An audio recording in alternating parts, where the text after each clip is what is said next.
প্রিয় শিক্ষার্থীরা, আশা করি তোমরা সবাই ভালো আছো। অনলাইন ক্লাসে তোমাদের জানাচ্ছি স্বাগতম। সরকারি জিল্লুর রহমান মহিলা কলেজ সহ অন্যান্য শিক্ষা প্রতিষ্ঠানের শিক্ষার্থীরা, আমি কে এম হাবিবুর রহমান, প্রভাষক সমাজকর্ম, সরকারি জিল্লুর রহমান মহিলা কলেজ, ভৈরব কিশোরগঞ্জ।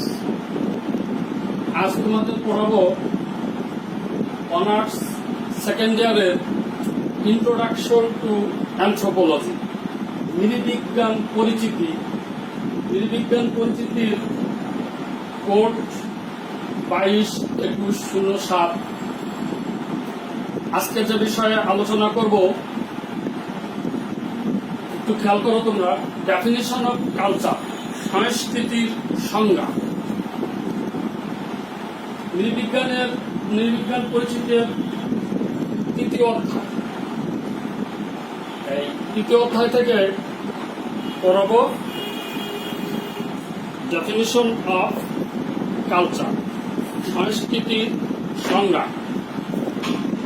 পাশাপাশি ক্লাসিফিকেশন অফ কালচার, সংস্কৃতির শ্রেণীবিভাগ।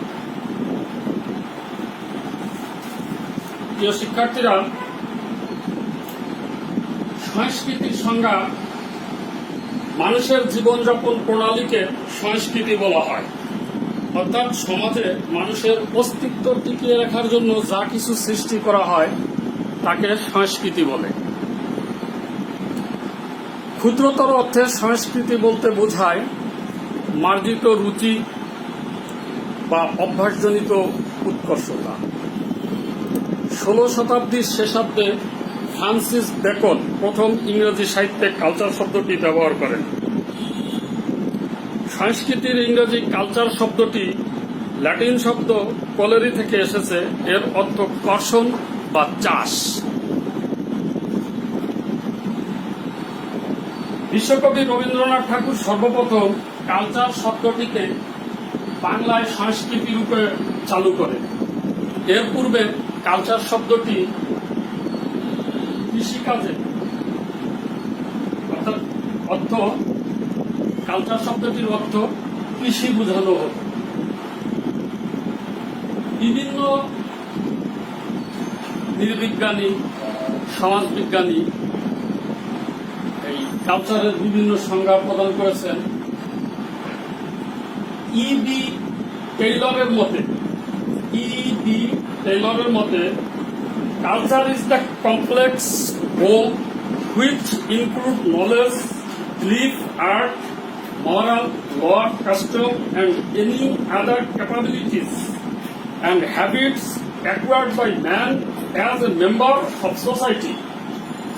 অর্থাৎ সংস্কৃতি হচ্ছে জ্ঞান, বিজ্ঞান, আচার বিশ্বাস, শিল্পকলা, নীতিবোধ, আইন কানুন, অনুশীলন, অভ্যাস যা মানুষ সমাজে বাস করতে গিয়ে আয়ত্ত করে।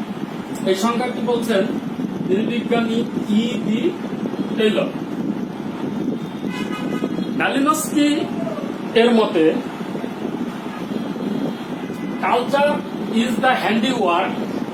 একটু বোর্ডের দিকে তোমরা খেয়াল করো। মালিনস্কি এর মতে culture is the handiwork of man and the medium through which he achieves his ends. অর্থাৎ সংস্কৃতি হচ্ছে মানুষের আপন কর্মের সৃষ্টি, যার মাধ্যমে সে তার উদ্দেশ্য সাধন করে।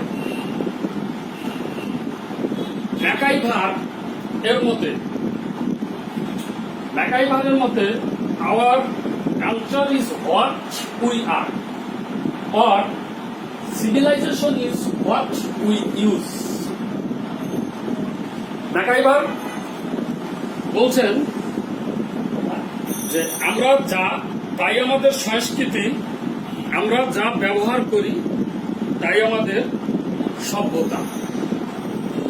এছাড়াও কালচার সম্পর্কে C.C. North বলেছেন, the instruments constituted by man to assist him in satisfying his wants. অর্থাৎ মানুষ তার চাহিদা পূরণের জন্য যে সমস্ত উপকরণ সৃষ্টি করেছে এবং এগুলো ব্যবহার, এ দুয়ের সম্মিলন হল সংস্কৃতি।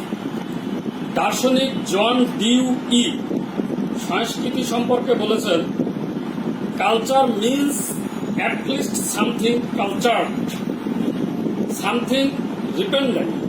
It is oppose to the র অ্যান্ড ট্রুথ। অর্থাৎ সংস্কৃতি বলতে এমন একটি বিষয়কে নির্দেশ করে যা অনুশীলন করা হয়েছে, যা পরিপূর্ণতা পেয়েছে, এটি অপরিপক্ক ও অসদিতের পূর্ণ বিপরীত।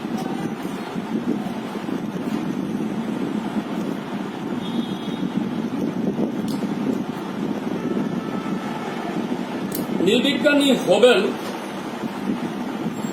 বলেছেন, culture is the sum total of integrated learned behaviour patterns which are characteristics of the members of a society and which are therefore not result of biological inheritance.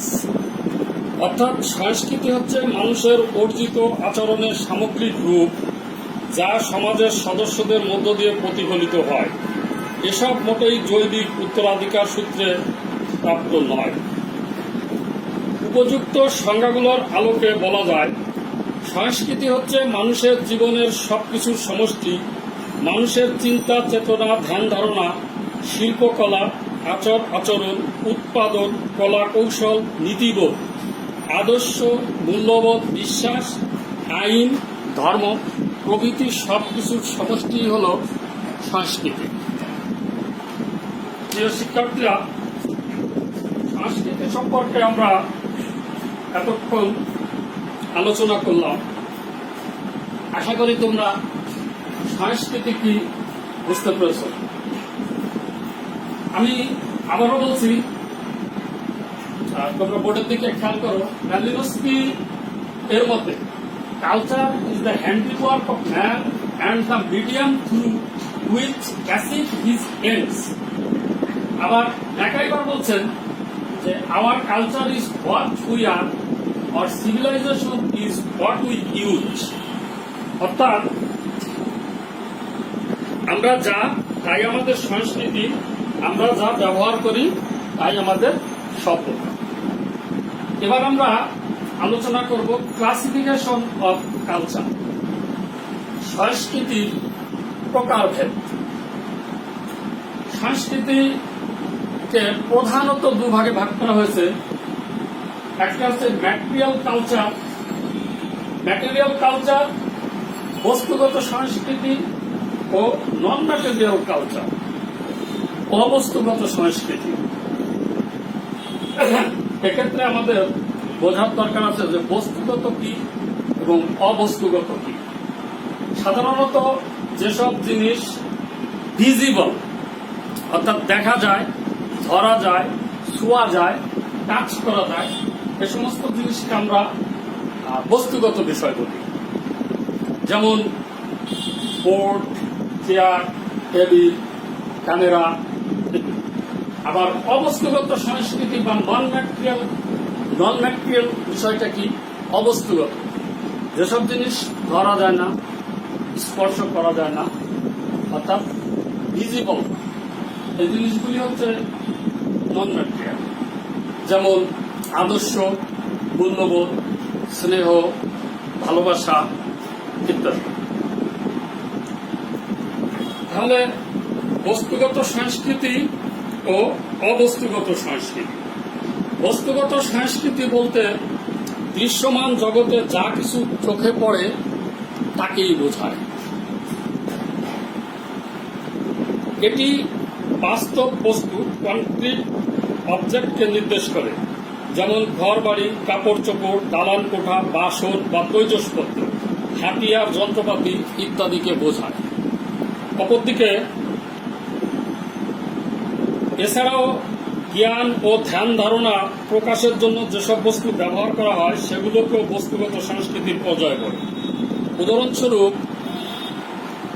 একখানি গ্রন্থ বা একটি চিত্র বা ছবি বস্তুগত সংস্কৃতি। যদিও গ্রন্থ রচনা ও চিত্রাঙ্কনের মাধ্যমে মানুষ তার চিন্তা ভাবনা ও জ্ঞানের বহিঃপ্রকাশ ঘটাতে চায়। অপরদিকে অবস্তুগত সংস্কৃতি। অবস্তুগত সংস্কৃতি বলতে মানুষের ধ্যান ধারণা, চিন্তা ভাবনা, চাল চলন, কথন, রীতিনীতি তথা মূল্যবোধ, আবেগ, উচ্ছ্বাস প্রভৃতিকে বোঝায়। অধিকন্তু মানুষের সব বিমূর্ত সৃষ্টি, যেমন ভাষা ও সাহিত্য, বিজ্ঞান, আইন, নীতি, আদর্শ ইত্যাদিকে বোঝায়। সহজ কথায় মানুষের সব ধরনের বস্তুগত আবিষ্কার হচ্ছে তার বস্তুগত সংস্কৃতি এবং সব ধরনের অবস্তুগত আবিষ্কার হচ্ছে তার অবস্তুগত সংস্কৃতি। সংস্কৃতি সম্পর্কে সমাজবিজ্ঞানী জে.এল. গ্লিন ও জে.পি. গ্লিন এর উপযুক্ত ধারণার আশ্রয়ে আমরা মানবীয় মৌলিক প্রয়োজন ও সংস্কৃতির মধ্যে সম্পর্ক নির্ণয়ের চেষ্টা করেছি। প্রিয় শিক্ষার্থীবৃন্দ, অনার্স সেকেন্ড ইয়ারের ছাত্রবৃন্দ, আমরা আজকের পাঠ থেকে তাহলে কি শিখতে পেলাম? যে ডেফিনেশন অফ কালচার অর্থাৎ সংস্কৃতি কি, পাশাপাশি ক্লাসিফিকেশন অফ কালচার সংস্কৃতির শ্রেণীবিভাগ, এই দুইটি বিষয় সম্পর্কে আমরা অবগত হলাম। তোমরা এই বৈশ্বিক মহামারীর সময় বাসায় থেকে পড়াশোনা করবে,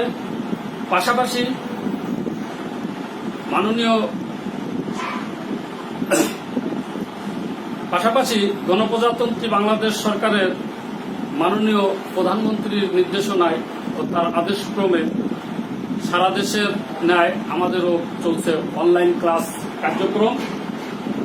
তোমরা ইউটিউবে গভর্নমেন্ট জিল্লুর রহমান মহিলা কলেজ, আমি আবার বলছি, ইউটিউবে গভর্নমেন্ট জিল্লুর রহমান মহিলা কলেজ সার্চ দিয়ে তোমরা বিভিন্ন বিষয়ের ক্লাসগুলি বাসায় আয়ত্ত করার চেষ্টা করবে, পাশাপাশি তোমরা পড়বে। এই দুর্যোগের ঘনঘটা শীঘ্রই হয়তো কেটে যাবে, আবার দেখা হবে ক্লাসে। সবাই সুস্থ থাকবে, স্বাস্থ্যবিধি মেনে চলবে, ভালো থাকবে, এই আশা ব্যক্ত করছি। সবাইকে ধন্যবাদ জানিয়ে আমি আমার আজকের ক্লাস শেষ করছি। আল্লাহ হাফেজ।